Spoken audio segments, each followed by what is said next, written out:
기도하옵나이다. 아멘.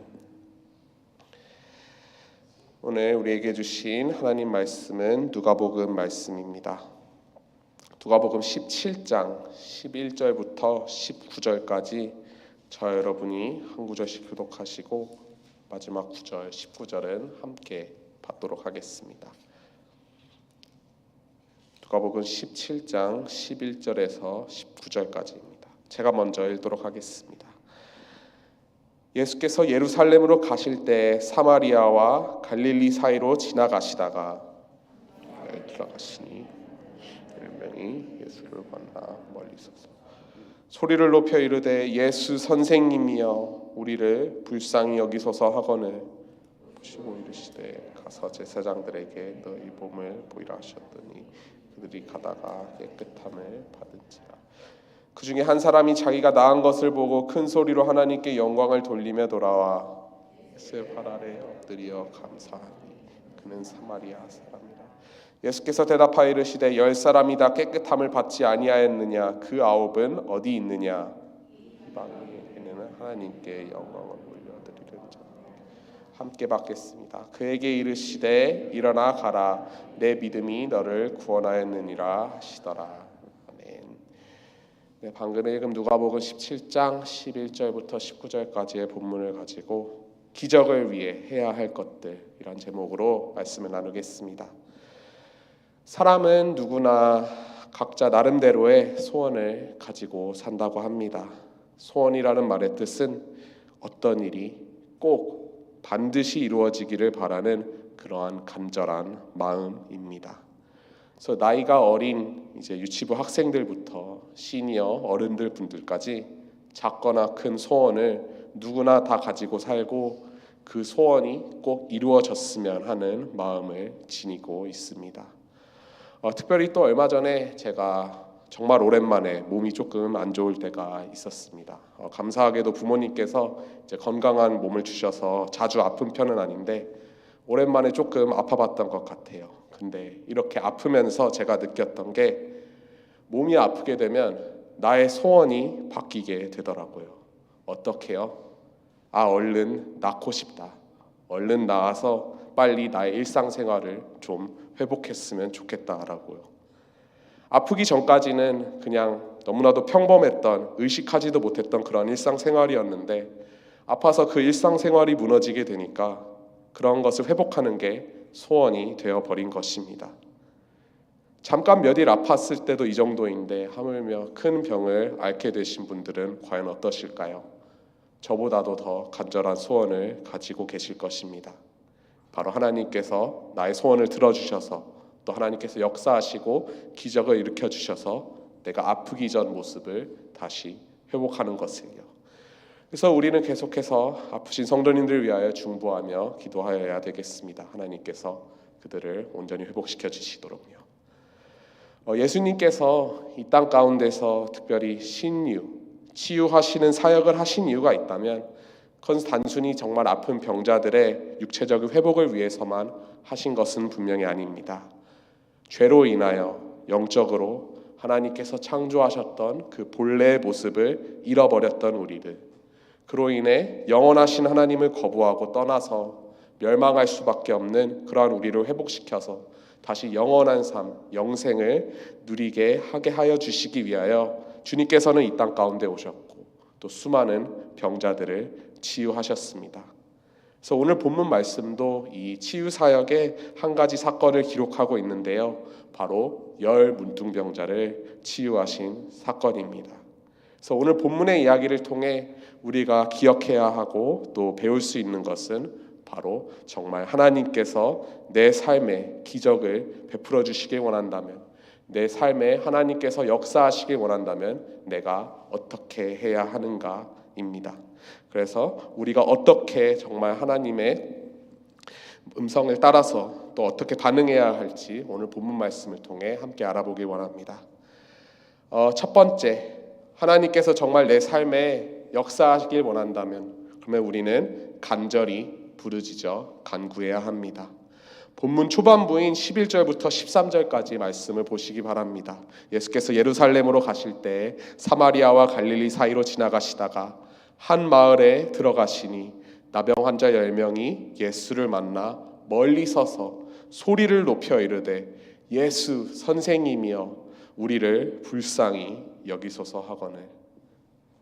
분명히 예수님께서 행하시는 그러한 기적을 들은 수많은 환자들이 있었을 것입니다.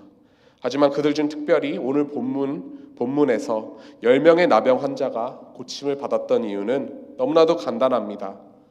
그들이 예수님께 소리 높여 간구했기 때문입니다. 예수 선생님이여 우리를 불쌍히 여기소서. 불쌍히 여겨달라는 말은 은혜를 베풀어 달라는 이야기입니다. 내가 돈과 재물을 줄 테니 나에게 치료를 해주십시오. 이렇게 give and take, 교환하는 것이 아니라 내가 드릴 것은 없지만 주님의 그 큰 은혜를 나에게 베풀어 주십시오 하는 이야기이죠. 만약에 내 집에 화재가 났는데 내가 발만 동동 구르며 어떻게 하는 것으로는 그 화재는 진압되지 않습니다.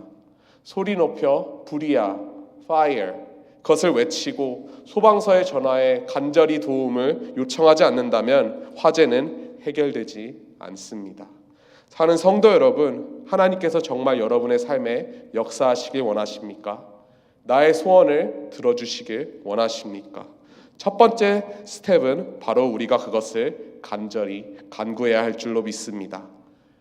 간절히 구하면은 우리는 우리 자신을 내려놓게 됩니다. 하나님께 나아가서 우리가 이러진 않죠. 하나님, 제가 하나님의 도움이 좀 필요하긴 한데 그렇게 필요한 정도는 아니고 여유가 되신다면 조금 도와주십시오. 아무도 그렇게 하지 않습니다.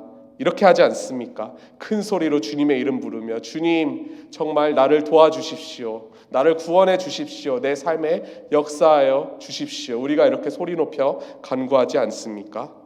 우리가 이렇게 큰 소리로 주님의 이름을 부르고 또 내가 원하는 것을 내가 하나님께 분명히 아뢰 때 주님께서 들으시고 또 응답해 주실 줄로 믿습니다. 두 번째, 우리는 믿음으로 순종해야 합니다. 본문 14절 말씀을 보시기 바랍니다. 보시고 이르시되 가서 제사장들에게 너희 몸을 보이라 하셨더니 그들이 가다가 깨끗함을 받은지라. 이 10 나병 환자들의 부르짖음을 들으신 주님은 특별히 무언가를 하시진 않으셨습니다. 그저 그들에게 가서 제사장들에게 너희 몸을 보이라 라고 하셨죠. 이 말씀을 하신 이유는 이때 당시에 나병 환자에 대한 율법이 바로 제사장의 완치, 선언이 있어야 그들이 다시 일상생활을 회복하여 원래 살던 고향 땅으로 돌아가 원래 일상생활 또 그들의 지위를 다시 회복하여 누릴 수 있기 때문에 그래서 제사장들에게 보이라고 말씀하신 것입니다. 예전 구약시대 때 비슷한 나병 환자가 있었죠. 바로 아람 장군 나아만입니다. 먼 땅을 여행하여 먼 길을 돌아서 이제 엘리사 선지자를 만나러 왔더니 엘리사 선지자는 만나주지도 않고 종을 통해 뭐라고 말합니까? 바로 요단강에 가서 너의 몸을 씻으라. 마찬가지로 예수님께서 나병 환자들에게 말씀하셨습니다. 가서 제사장들에게 내 몸을 보이라. 이 말을 듣고 10 나병 환자들은 어떻게 반응합니까? 반문하지 않습니다.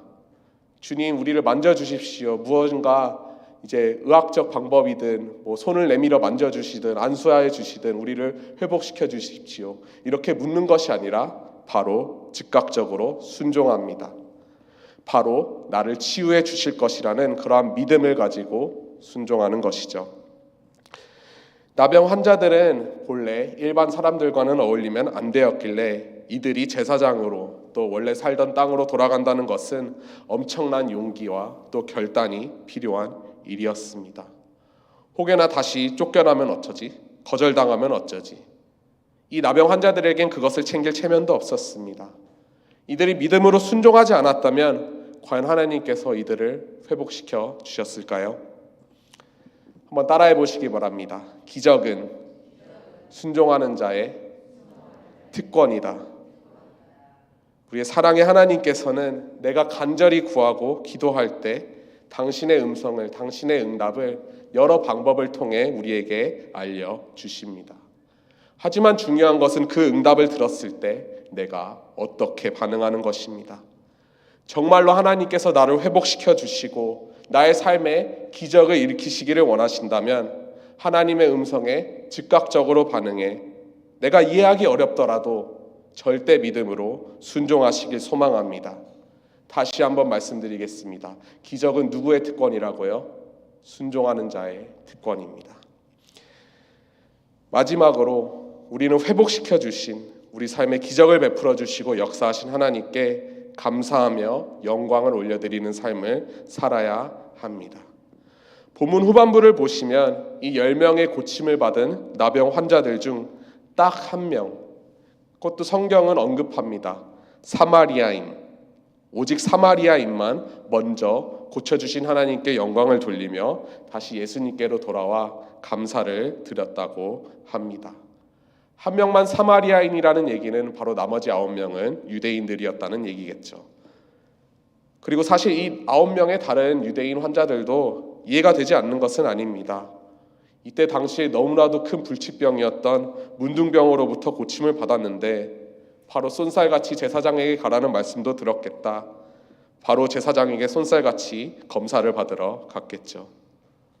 아이러니하게도 선택받은 민족이라 자신들이 이제 자부심을 가지고 살던 그런 유대인들이 아닌 민족의 배신자들로 불리던 차별 대우를 받고 이제 낮잡아 보던 그러한 사마리아인 한 명만이 예수님께 다시 돌아와 감사를 드리며 하나님께 영광을 올려드렸습니다. 그러자 주님께서 어떻게 반응하십니까? 19절 말씀입니다. 가라, 내 믿음이 너를 구원하였느니라. 사랑하는 성도 여러분, 정말 하나님께서 여러분 각자의 삶에 역사하셨습니까? 크신 은혜와 기적을 베풀어 주셨습니까? 여러분들의 부르짖음에 응답하시고 정말 회복을 경험케 하여 주셨습니까? 그렇다면 성도님들 감사하십시오. 그리고 그 감사를 통해 하나님께 영광을 올려드리십시오. 하나님께 영광을 올려드린다는 것은 우리의 본래 창조 목적을 이루는 일입니다. 하나님께서 보시기에 너무나도 참 좋았던 그때로 다시 돌아가는 것을 뜻하죠. 무엇보다도 감사는 전염적입니다. 연구에 따르면 내가 아는 친구가 행복하게 되면 나도 그 친구로 인해 행복해질 그럴 확률이 약 15%가 상승하게 된다고 합니다. 심지어 그 친구의 친구라고 할지라도 그러면은 이제 행복은 10% 정도 오르고 친구의 친구의 친구를 거쳐도 약 6% 상승한다고 합니다. 즉 이 말은 무엇입니까? 우리가 예수님을 정말 주인으로 모시는 이 교회 공동체라는 하나의 한 몸으로서 우리가 정말 하나님께서 나의 각자의 삶에서 행하신 일들을 증거하고 또 감사를 나눌 때 정말 하나님께서 우리 모두에게 큰 기쁨을 주시고 더욱더 큰 회복을, 큰 기적을 행하실 것이라는 그러한 말씀입니다. 말씀을 마무리하겠습니다. 사랑하는 성도 여러분, 정말 하나님께서 여러분들의 삶에 일하시길 원하십니까? 그러한 기적을 우리가 소망하며 간구하신다면, 그분의 기적을 체험하고 더욱더 회복을 간구하신다면 어떻게 해야 되겠습니까? 첫 번째, 간절히 부르짖어 기도합니다. 두 번째, 하나님의 음성에 즉각적으로 믿음으로 순종합니다. 그리고 마지막 세 번째, 감사로 하나님께 영광을 올려드려야 할 줄로 믿습니다. 무엇보다도 우리 각자에게, 우리 모두에게 하나님께서 행하신 크나큰 기적은 바로 이 주홍 같은 죄에서 우리를 눈과 같이, 양털같이 희게 하여 주신 그러한 예수님의 구원의 은혜입니다.